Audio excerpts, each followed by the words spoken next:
तो हमारा ट्रेन का जो टाइम था वो हेलो फ्रेंड्स, कैसे हैं आप सभी लोग। 8:45 का उम्मीद था। करती हूँ कि आप सभी ठीक ठाक आ होंगे जाएगी, और हम पहले टाइम सभी से भी आएगी। यहाँ पर खूब मज़े से हैं। हमारी ट्रेन थोड़ी लेट है आज।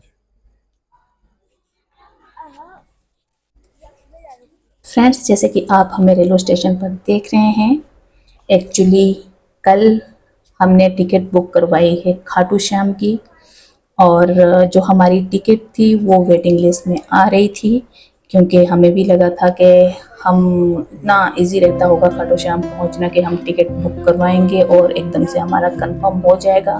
बट ऐसा नहीं हुआ। हमारी जो टिकट थी वो वेटिंग लिस्ट में थी, और जब हमने अपने फ्रेंड सर्कल से पूछा कि हमारी टिकट कंफर्म होगी या नहीं, तो फिर मैक्सिमम जो लोग थे उन्होंने यही बोला कि आपकी टिकट कंफर्म होना बहुत बहुत बहुत ज़्यादा मुश्किल है। खाना शाम का तो मैंने भी यही सोचा था कि टिकट तो हमारी कंफर्म होगी नहीं, तो मैंने कोई तैयारी नहीं की थी। और सबसे बड़ी बात, मैंने ये सोचा था कि अगर वहाँ की टिकट कंफर्म नहीं होती है तो आज शाम को हम निकलेंगे वृंदावन। बट हमारी टिकट का जो कंफर्मेशन का मैसेज था वो मुझे मिला है 8:30 बजे, यानी अभी 8:30 बजे। तैयारी कोई नहीं थी, बट उसके बाद ही मैंने फटाफट से अपने कपड़े बैग में डाले हैं और हम एकदम से घर से निकल पड़े। मैंने कोई वीडियो शूट नहीं की क्योंकि जल्दबाजी में सब कुछ हुआ। तो अब हम पहुंच चुके हैं ये जनरल है ना, रेलवे स्टेशन पर। स्लीपर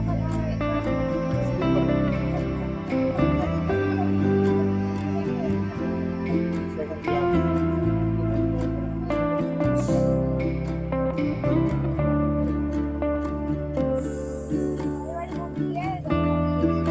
जो यहाँ रुकेगा ये है हमारा डब्बा जो होता है। तो फ्रेंड्स, हमारी ट्रेन भी आ चुकी है ये और नेक्स्ट अब सीट हम किसका लोग चलते हैं ट्रेन के है, सामने अंदर। वाला। और यहाँ पर जो है एक भाई साहब बैठे हैं जिन्होंने कि काफ़ी ट्रेन कर रखा है, और जो भी ट्रेन के अंदर एंटर होता है ये उनसे इस स्टेशन के बारे में पूछते हैं। तो ओके फ्रेंड्स, अब हम पहुंच चुके हैं ट्रेन के अंदर और यहाँ पर हम अपनी सीट्स देख रहे हैं। बट हमारी जो सीट्स हैं वो है 3, 5 एंड 55, जिसमें कि 3 और 5 तो साथ में है, बट जो 55 है वो काफ़ी पीछे जाकर है। हमने यहाँ पर लोगों को पूछा कि मतलब अगर वो हमारे साथ सीट एक्सचेंज कर ले, बट कोई भी एग्री नहीं किया। तो हम लोगों ने डिसाइड किया कि मैं और शौर्य जो है वो साथ में सो जाते हैं, क्योंकि ऊपर की सीट है, शौर्य को अकेले सुलाना टफ रहेगा, मुश्किल रहेगा, क्योंकि शौर्य गिर भी सकता है, छोटा है। तो मैं और शौर्य साथ में सो गए और रघुवीर जी जो है वो 5 नंबर सीट पर सो गए हैं। और 55 भी मुझे लगता है ऊपर की ही सीट रही होगी, तो कोई एग्री नहीं किया, एक्चुअली कोई भी एग्री नहीं किया कि हम जो है वो सीट ले लें। तो वो 55 नंबर की जो सीट है वो खाली है और हम जो है यहीं पर एडजस्ट हो गए हैं। और कोई बात नहीं, बहुत मज़े से हम लोग जा रहे हैं, कोई दिक्कत नहीं हुई। आराम से मैं और शौर्य सो गए, एक नीचे वाली तरफ से और एक ऊपर वाली तरफ से, और बढ़िया से हमारा जो सफ़र है वो निकल गया।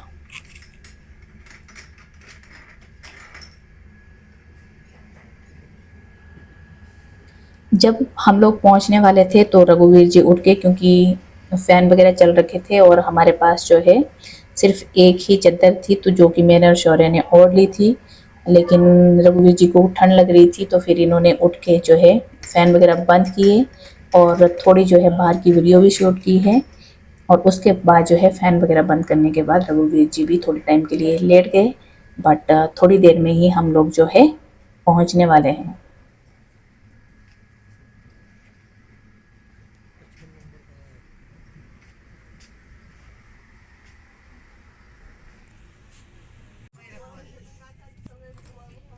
तो लीजिए फ्रेंड्स, अब हम पहुंच गए हैं अपने स्टेशन सुजानगढ़। और आप शौर्य को देख रहे हो, शौर्य को बहुत ठंड लग रही है। एक्चुअली मैं वॉशरूम गई थी और वॉशरूम से आने के बाद मैं यहीं पर खड़ी हो गई, क्योंकि मुझे पता था कि अब वो उतरना है और बैग वगैरह जो है वो रघुवीर जी लेकर आ रहे हैं। कोई बात नहीं, मैंने यहाँ पर शौर्य को जो चादर उड़ा दी थी और बाहर जाके जो है मैं शौर्य के लिए जैकेट निकाल लूँगी। मैं अपने लिए भी जैकेट लेकर आई हूँ हाफ बाजू की, बट मुझे कोई ठंड नहीं लग रही है क्यों, लेकिन इन दोनों को ठंड लग रही होगी क्योंकि इनके पास जो है हाफ बाजू की टी शर्ट है। तो कोई बात नहीं, मैं जो है शौर्य को अभी जैकेट पहना ली है और मैंने खुद भी पहन ली है। तो ठीक है फ्रेंड्स, अब हम चलते हैं स्टेशन के बाहर और देखते हैं कि बाहर हमें कौन सा वाहन मिलता है।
तो फ्रेंड्स, अब हम निकल रहे हैं स्टेशन के बाहर और बाहर जाने के बाद ही पता चलेगा कि हमें सालासर पहुंचने के लिए, यहाँ जो ये जगह है ये है सुजानगढ़ और यहाँ से जो सालासर है वो लगभग 25 से 28 किलोमीटर के डिस्टेंस में है। तो देखते हैं हमें बाहर जाकर क्या कुछ मिलता है। और बाहर आकर जो है हमें एक भाई साहब मिल गए हैं और इन्होंने हमें ऑफ़र किया ऑटो, और उसके जो है ये 500 मांग रहे थे, बट मुझे 500 बहुत ज़्यादा लगे और लेकिन इन भाई साहब ने बोला कि मतलब 300 में आपको जो है वहाँ छोड़ के आऊँगा। और मैंने भी एकदम से हाँ कर दिया, पता नहीं क्यों हाँ कर दिया, पता नहीं चला मुझे भी। और हम लोग जो है ऑटो में बैठ गए। और एक चीज़ और बताना चाहूँगी फ्रेंड्स, अगर आप में से कभी भी कोई अगर यहाँ सुजानगढ़ में आता है और बालाजी मंदिर में जाना चाहता है तो यहाँ पर बहुत सी बसेस होती है, क्योंकि यहाँ पर ना रेलवे स्टेशन के पास ही एक बस स्टैंड है जहाँ से जो है बालाजी के लिए बहुत सारी बसेस लगी होती है। एक्चुअली में प्राइवेट बसें बहुत सारी लगी होती है, बट हमें पता नहीं था। तो जैसे ही हम बाहर निकले ये भाई साहब मिल गए और हमने जो है ऑटो में बिठा लिए। एक्चुअल में हाँ तो हमने ही की, हमें सोचा कि चलो मिल रहा है तो ठीक है, बट मतलब 28 किलोमीटर ऑटो में चलना बहुत ज़्यादा टफ होता है। सुबह का टाइम है और ठंड इतनी ज़्यादा लग रही थी ऑटो में। और सबसे बड़ी बात, इनका जो ऑटो है ये भी बहुत साउंड कर रहा है और बहुत स्लो चल रहा है। मतलब एक साइकिल और ये इनका जो ऑटो है ये मुझे लगता है सेम सा वो रहा होगा। इससे अच्छा अगर हम बस में बैठे होते तो ठंड से भी बच जाते और समय से भी पहुंच जाते, बट कोई बात नहीं। अब हम पहुंचने वाले हैं सालासर यानी बालाजी भगवान जी के मंदिर।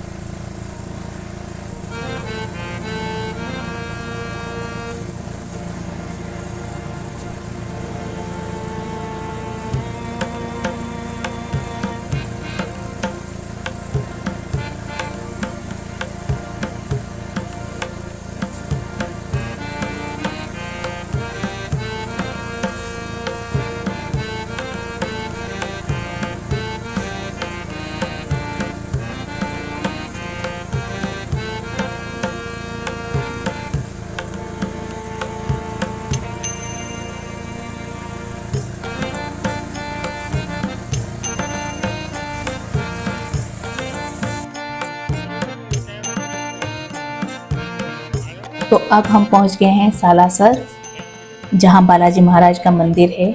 लेकिन मंदिर जाने से पहले हमें कोई ऐसी जगह ढूंढनी होगी जहाँ पर हम नहा धो सके और अपना सामान भी रख सके। एक्चुअली हमारे साथ 2 और लेडीज़ थी जो कि दिल्ली से आई थी। वो किसी होटल में गई थी और वहाँ पर पूछने पर उन्हें पता चला कि वो जो है 2 घंटे के 1000 मांग रहे थे। तो मुझे तो बहुत ज़्यादा लगा और मैंने तो साफ मना कर दिया कि नहीं, ऐसी जगह में तो हम नहीं जाएंगे जहाँ पर इतना चार्जेस लिया जा रहा है। तो वो लोग भी कहीं और सर्च कर रहे हैं और हमें एक अंकल मिल गए हैं और इनसे जब हमने बात की तो ये हमें किसी होटल में लेके गए जहाँ पर जो है 700 रुपीज़ ले रहे थे 2 आवर के। तो हम लोग जो है यहाँ पर नहाएंगे धोएंगे और नहाने के बाद कपड़े वगैरह चेंज करने के बाद हम जो है जाएंगे बालाजी महाराज के मंदिर।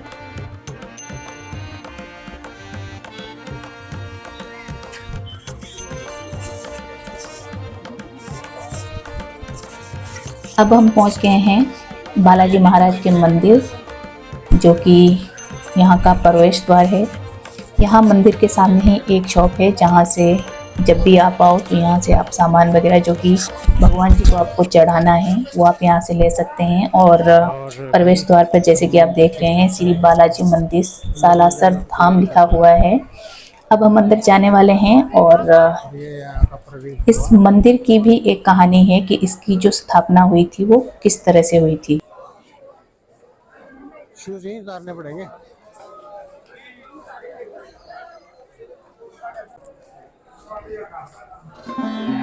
फ्रेंड्स, सालासर बालाजी के मंदिर की स्थापना मोहनदास महाराज ने 1811 में श्रावण शुक्ल नवमी को की थी। ऐसा माना जाता है कि मोहनदास महाराज जो है बालाजी के बहुत बड़े भक्त रहे थे और ये भगवान की भक्ति में इस तरह से लीन रहते थे कि इनकी भक्ति से प्रसन्न होकर बालाजी ने इन्हें दर्शन दिए थे।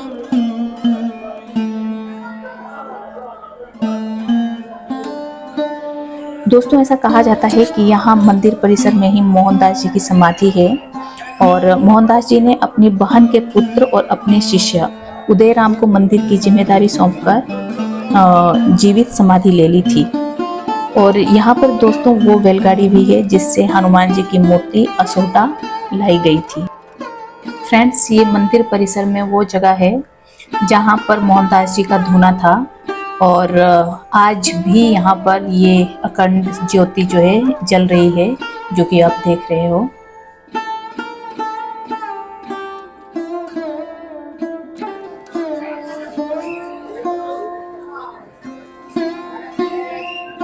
और जब बालाजी महाराज ने इनको दर्शन दिए तो मोहनदास जी जो है बालाजी के और भी ज़्यादा भक्त हो गए और बालाजी की भक्ति में हर समय लीन रहने लगे। और जिसके कारण बालाजी महाराज को इन्हें दर्शन देने के लिए समय समय पर आना पड़ता था। और एक दिन जब बालाजी इन्हें दर्शन देने के लिए आए तो मोहनदास जी ने बालाजी महाराज से प्रार्थना की थी कि मुझे जो है आपके बगैर रहना बहुत ज़्यादा मुश्किल लगता है।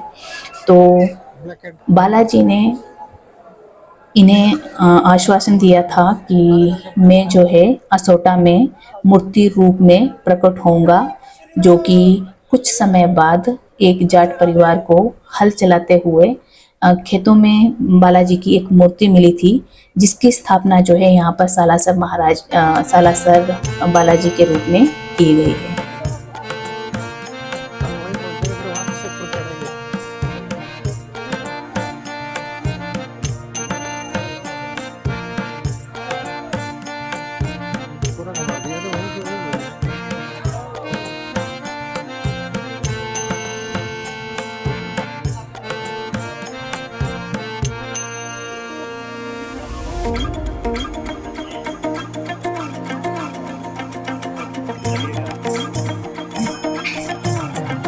फ्रेंड्स, यहाँ पर जब आप मेन गेट से अंदर जो प्रवेश द्वार है मंदिर का, वहाँ से अंदर एंटर होते हो तो मंदिर के अंदर भी आपको जो है छोटी छोटी शॉप्स मिलेगी, जहाँ पर जो है मंदिर में चढ़ाने के लिए जो भी चढ़ावा आपको चाहिए वो सारा कुछ यहाँ पर अवेलेबल है।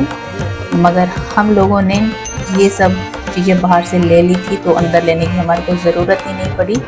और एक सबसे अच्छी बात ये है कि यहाँ पर ना इतने सारे लोग आते हैं, और अगर जितना मतलब मंदिर का एरिया है अगर उस एरिया में ही चला जाए तो मुझे लगता है कि यहाँ पर बहुत ज़्यादा भीड़ लग जाएगी। लेकिन इन्होंने इतना अच्छा सिस्टम कर रखा है कि मतलब घुमाया जाता है यहाँ पर लोगों को, ताकि भीड़ ना लगे, और जब तक मंदिर में पहुँचे तब तक जो आगे वाले मंदिर में दर्शन कर रहे हैं वो लोग जो है बाहर निकल जाए। और यहाँ पर इस पॉइंट पे आप देख रहे हो कि कितनी भीड़ है। एक्चुअली ये पॉइंट ऐसा है जहाँ पर भीड़ लगी हुई है, अदरवाइज़ हमने अभी इतना रास्ता तय किया उसमें कोई भीड़ नहीं थी। एक्चुअल में एकदम खाली रास्ता था वो।